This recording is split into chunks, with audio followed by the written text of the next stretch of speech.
Blessings, everybody. This is Dale. Thank you so much for joining with me today on the Word Podcast. We are up to Psalm 52, 52nd Psalm. This one has sort of a long title, a long heading. It's several things we've seen before, but listen to this. It says, to the choir master, okay, or for the chief musician, or for the choir director. Depends on what version of an English translation you've got. So what does that tell us? It's for the choir master, so this would be used in some type of a musical environment, okay? Likely in a worship service or something like that. But it wouldn't be something secretive and something hidden. And that's really intriguing when you just go back and look at some of these Psalms that have this title. David deals with his most forthright sin, for instance, and I think the previous one we looked at. And things that normally you just sort of want to keep hidden, you know? No. They're here for the choir master. There's something to be gleaned here, something to be learned here. Then it says this, a maskil of David. Okay, so David wrote this, and we've looked before at what a maskil is, and nobody really knows. It's a poem, it's a song, it is a psalm, but it has an idea of thinking about it, contemplation. So this is something to be thought over, to be considered. A maskil of David. When? Oh, now it's going to tell us the background, the context. When Doeg, the Edomite, came and told Saul, David has come to the house of Ahimelech. So that's literally the title. And I know you can't see it, so I have to sort of give you some insight here into the punctuation. David wrote this in response to the event that occurred when Doeg, the Edomite, came and told Saul something. And here's what he told Saul. David has come to the house of Ahimelech. David had been fleeing from Saul. Saul had been searching for him, seeking him out. David had come to the house of Ahimelech, particularly some priests there, and had asked for some food. They'd granted it to him. David looked over and he saw Doeg there. Doeg the Edomite. As a matter of fact, later on, David looks at Doeg and says, I knew I should have killed you when I saw you there.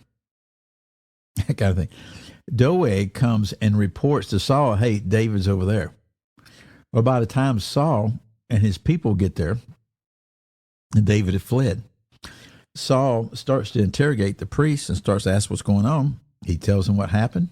They tell him what happened and what's going on. And then Saul orders that the priest be killed. Saul's right-hand people wouldn't kill him, but Doeg would. And I think there was 70-something priests, it might have been 70, but 70-something priests that were killed that day. And now we saw this when we went through the life of David several months ago, but I wanted to remind us of it.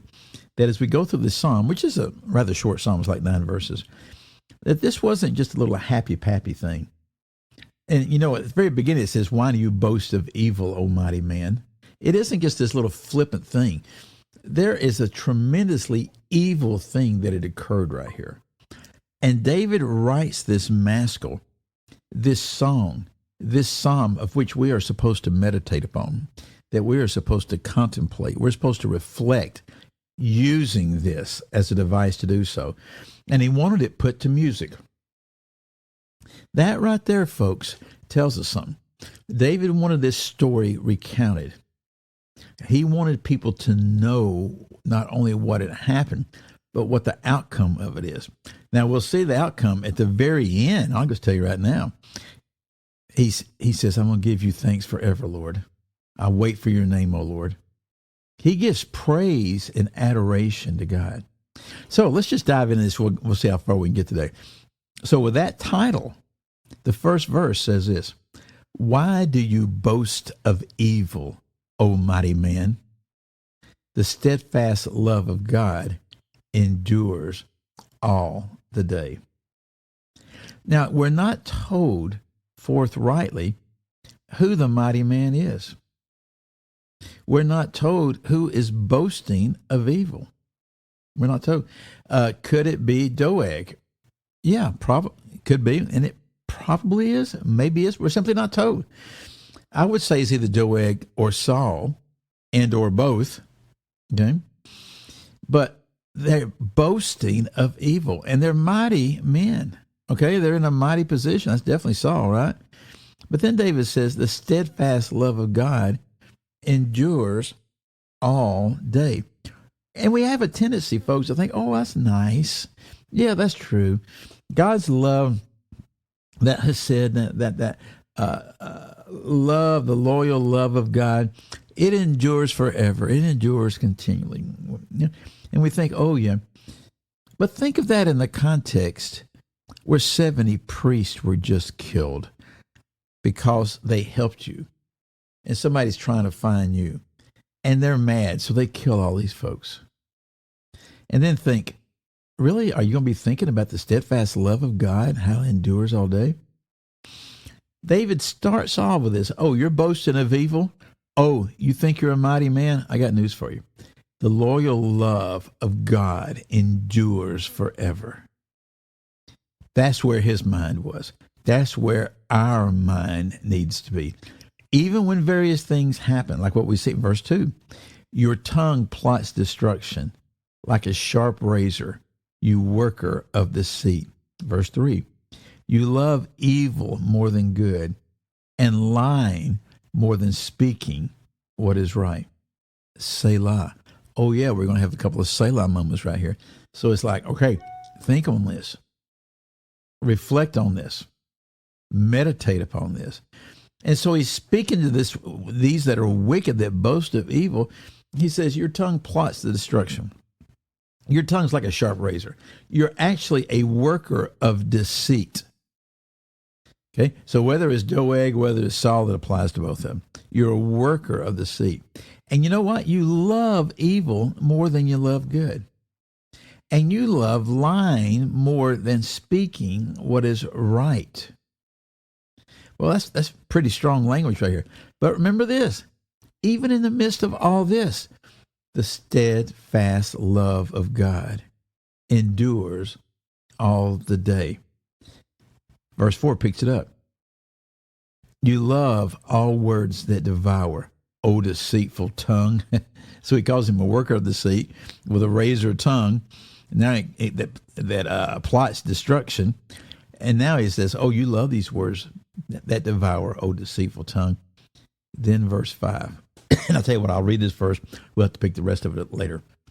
But God will break you down forever.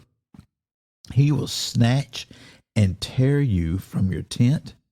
He will uproot you from the land of the living. Selah. Think on that. But God, I'm sort of inclined to think it's probably Doeg because of the way that David speaks here.